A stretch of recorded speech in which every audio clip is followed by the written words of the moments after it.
it is good to be informed about what is going on in the world. But it is not good to be soaked in fear. And that's what most news media outlets do. They fill us with fear.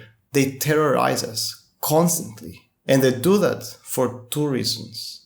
The first one is so that we can pay attention to them. You see, if a media source shares some positive news, most of us would not be so attentive to them.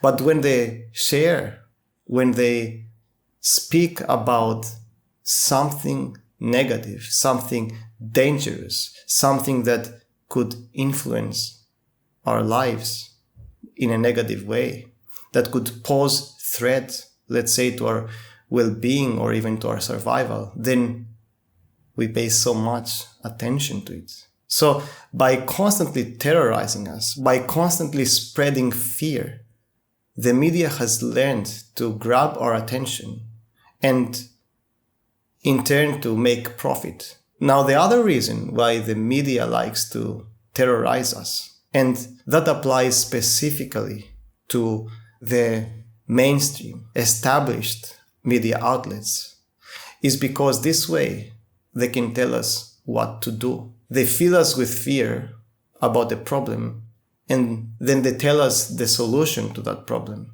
And because we are so scared and we don't know what else to do, we follow their advice or their guidance. For example, they might terrorize us about terrorism. Maybe some terrorist attack happens in our country. And by instilling so much fear in us, they persuade us to comply with war against another country, where people who have nothing to do with those who committed the terrorist attack are being mass murdered.